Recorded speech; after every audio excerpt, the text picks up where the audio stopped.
my name is Bailey. This is my 1968 Pontiac Firebird. The story starts in the year 1997 when my father actually picked up this car around the corner from our house. He originally bought the car from a little farmhouse with the intent of using it for his blue 1967 Firebird. The body of his car was starting to get a little rusty, and well, by now it's pretty rough, but he was going to rebody the car using the shell of my car, and once he bought it, purchased it, brought it home, he decided it was way too nice for the car, so my dad decided to use the car for restoration. He thought it was too nice to take apart, and he just ended up fixing his car as a sad. My dad took the whole entire front clip apart, took the engine out, put that in his blue 67, gutted the interior, and put everything in storage for a later date when I grew up and was mature enough to start working on my own car with him.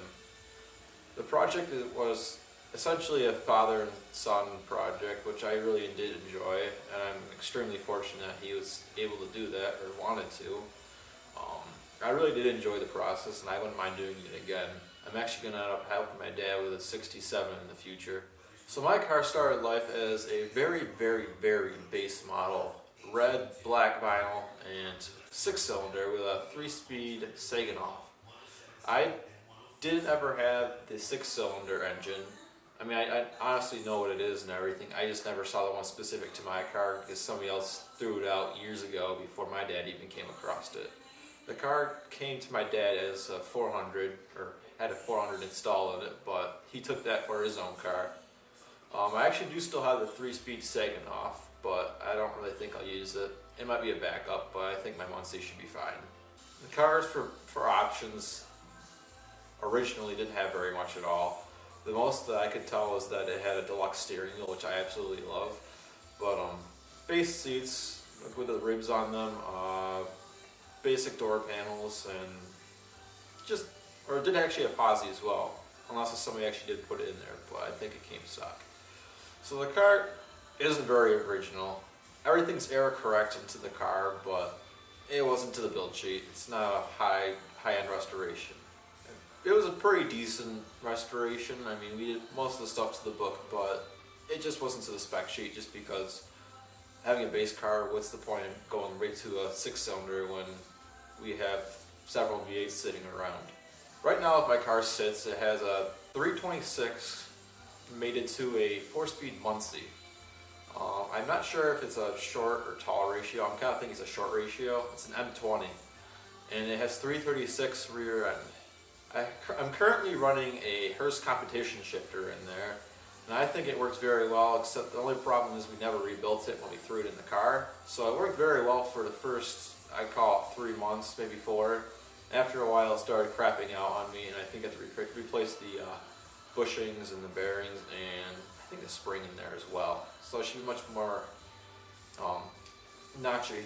The project took course over about 2.5 years. It started about a third of the way into my sophomore year in high school.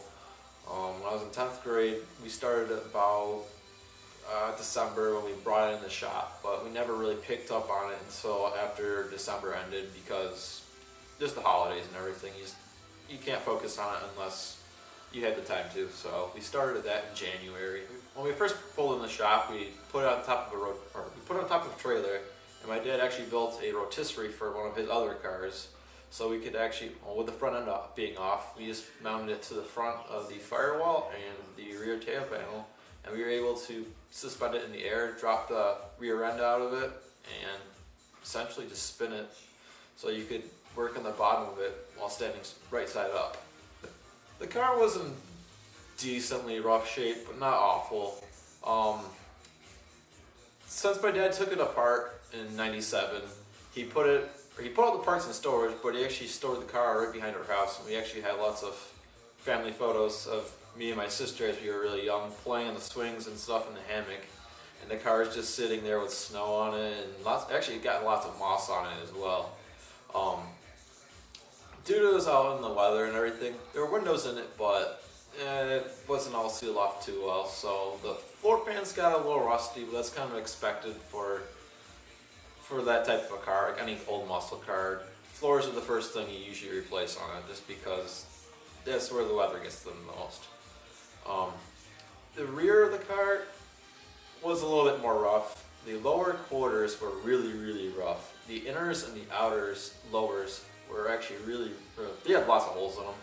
And when we actually took them apart, we actually saw a lot of nails, screws, and everything just fall out through the holes.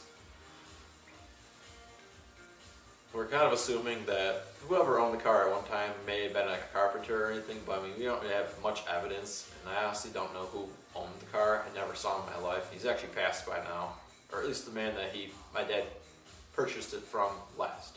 The trunk pan was replaced at once, and that actually ended up rotting through again because it's a cheaper trunk pan, and after it sat for 16 years, the weather and the water just rotted it out, so it oxidized, and we replaced it. So I mean, the whole entire trunk was replaced. The lower quarters and the inner fenders were replaced.